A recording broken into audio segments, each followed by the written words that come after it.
Salut, c'est Mikael Inda Eden. On est à bord de la Désirade et on est toujours en Norvège et on monte toujours vers le nord. Donc là on arrive au Sandefjord, on va vers le plus grand fjord de Norvège. Donc on est super content, super excité. Le temps aujourd'hui est bien, on peut naviguer. Il fait pas trop froid là, c'est agréable. Ah oui, ouais, bah là c'est aux alentours de 1, donc du coup c'est agréable. Pour les météos, comme ça fait des couloirs avant les fjords, le vent établi il peut être à 10 nœuds. Et le vent à rafale, ils le mettent à 30-32 nœuds. Donc comme on se rend pas encore bien compte de la météo et comme il l'explique ici, on assure le coup et puis on y va vraiment gentiment. Alors on vient de quitter Skjerhamn. Alors on s'est amélioré en norvégien, on commence à prendre les nouvelles voyelles et du coup c'est quand même dur à prononcer, mais on va y arriver.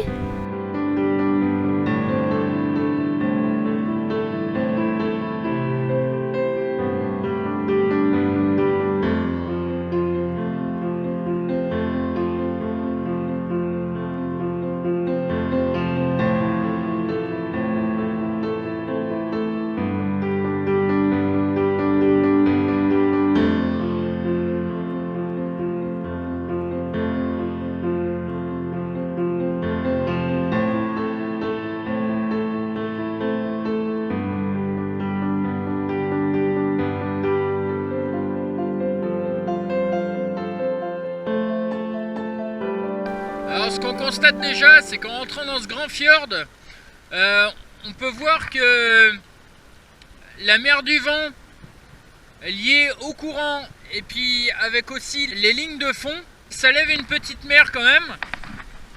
Et après sur les bords, parce que là on est dans le milieu, on est sur un côté du fjord, dans le milieu c'était vraiment pas confortable, donc on s'est rabattu sur le côté.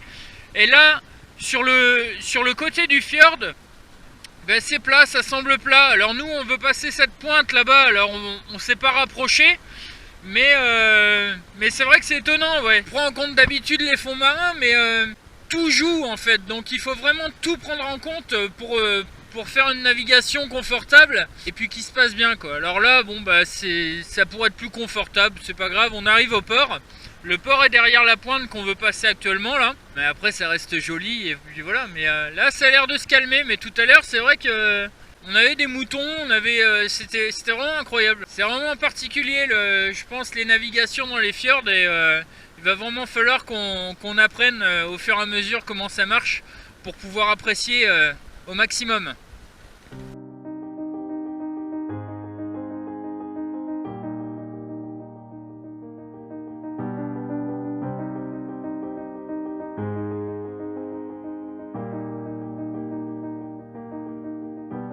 Pour ce qui est d'isoler le roof du froid, en fait on installe un vieux bout de voile qu'on avait qui nous servait de taux avant au-dessus du cockpit et maintenant ça sert pour ici. Donc on l'installe avec des élastiques, ça protège quand même du froid parce que pendant les grands froids ça arrive à condenser même sur le vaigrage et là pour le coup ça fait vraiment son travail et ça condense beaucoup moins au niveau du roof là où c'est couvert et puis en plus pour balayer la neige, et ben c'est quand même beaucoup plus pratique. On met un coup de balayette sur la bâche ou alors on défait un côté, on la secoue et puis il n'y a plus de neige sur le roof. Comme c'est assez fin, l'ouverture qui se trouve sur le roof ici laisse quand même passer la lumière, donc ça c'est intéressant aussi. On l'a remonté jusque sur la capote de descente, comme ça fait vraiment un truc couvert et ça nous protège bien du froid.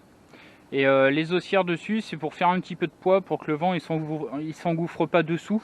Donc et ça a l'air de fonctionner pour le moment. Après ici c'est bien protégé, on n'a pas beaucoup de vent donc on n'a pas de problème avec ça.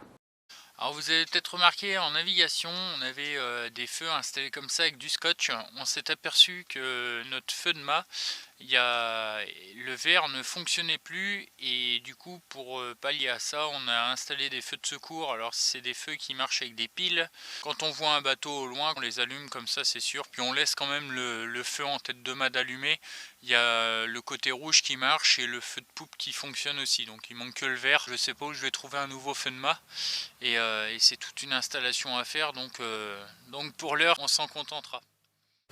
Notre quarantaine est terminée depuis quelques jours et du coup là ça faisait un petit peu plus de 20 jours qu'on n'avait pas fait les courses, donc on a pu se réapprovisionner. Donc sans NOK ça fait 10 €.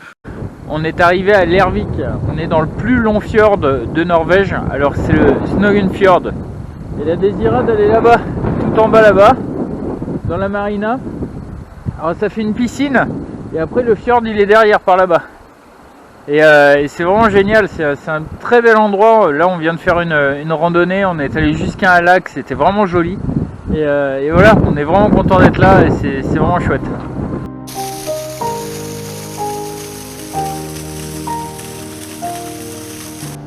Alors ici, à Lervik, c'était un point clé pour la route postale norvégienne qui reliait Bergen à Trondheim.